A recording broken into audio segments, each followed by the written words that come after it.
Good afternoon. I'm happy to be back here at COGA's conference. I was not at the first conference.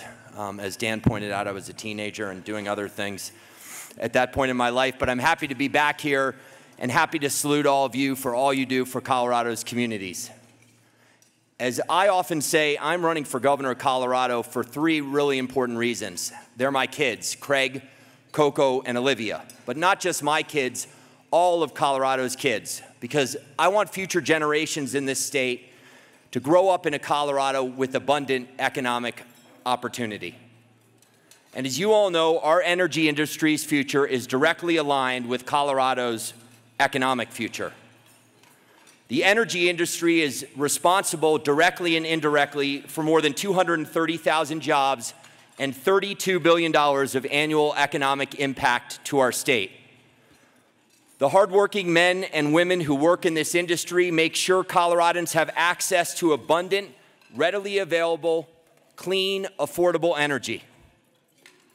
And let's not forget water. I'm leaving here and immediately going up to the Water Congress in Vail, because revenues from severance taxes are the main source of funding for Colorado's water infrastructure. Without energy development, we would not be able to build the storage we need to meet the needs of our growing population, to protect clean drinking water, and do so in a way that promotes the healthy ecosystems around our streams, rivers, and lakes.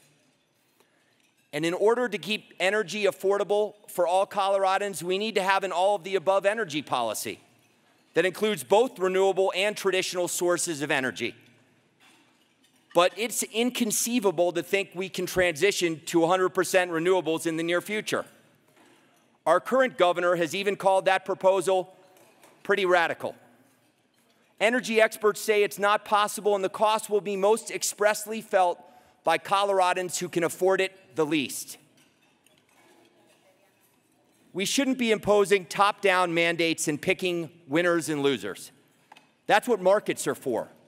The free market economy is our best tool to address our future energy needs and make sure we don't end up bankrupting our state with massive unfunded mandates in the process.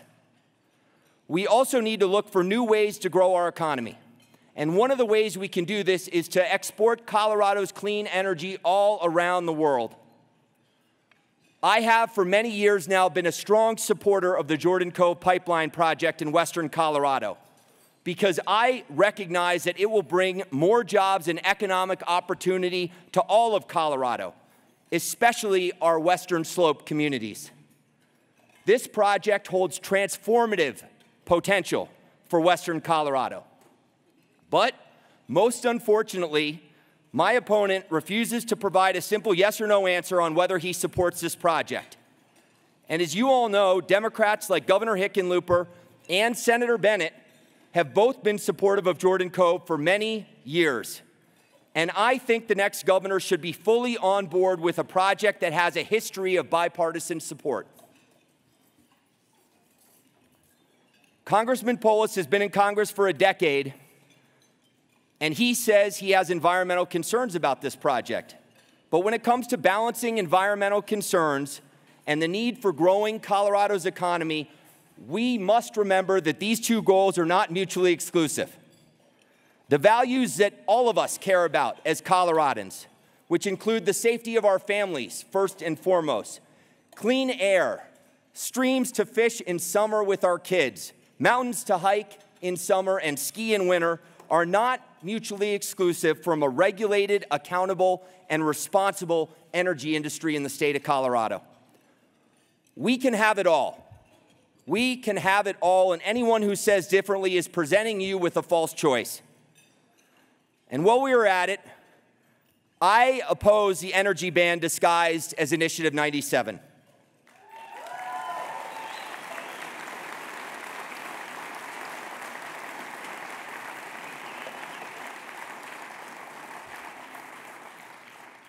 In a few minutes, you'll have a chance to ask the same of Congressman Polis, and you should, because just a few years ago, he bankrolled a 2,000-foot setback. As a numbers guy, I know that 2,500 is not 2,000, but it also isn't too far off either.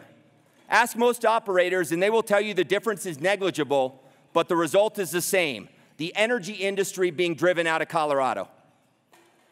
I'd also like to point out that it's the official position of the Colorado Democratic Party in this election to support Initiative 97.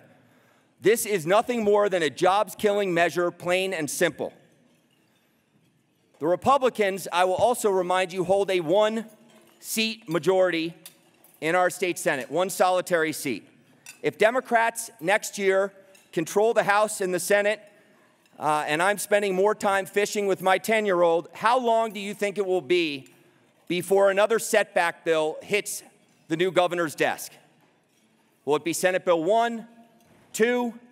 Who will be sitting behind that desk will matter to the future of the energy industry in Colorado. It is possible for us to have a responsible energy industry. And as governor, I will work with community leaders, industry leaders, environmentalists to make sure that Colorado continues to lead the country in responsible, regulated, and accountable energy development. We recently saw different stakeholders come together to address public safety concerns, and I was supportive of that process. Different groups had different concerns, sometimes competing concerns, so they came together to work out a common sense solution. That, my friends, is the essence of the Colorado way. That is exactly how we need to address our state's most complex economic problems and challenges. I will be a governor who sits in his office not simply dictating policies that I alone deem are in the best interest of Colorado. I will be a governor who will always work with all stakeholders to find a solution. Government doesn't work if you have one person thinking he or she knows best. Government only works if you have a collaborative effort with a wide array of individuals who have input. And together you study the impacts of a proposal and what those impacts could be on different stakeholders. That's how we will come up with the best solutions in this state. That's how we will make sure Colorado has some of the safest regulations in the entire country. Not only now, but well into the future. And that's how we will protect our environment and grow our economy at the same time. As Representative James Coleman of Northeast Denver reminded us a few weeks ago at the Energy Proud rally at the Capitol, energy should not be a partisan issue. It is about our communities, our neighbors, and a vital economic engine for the future of Colorado. Thank you so much for having me.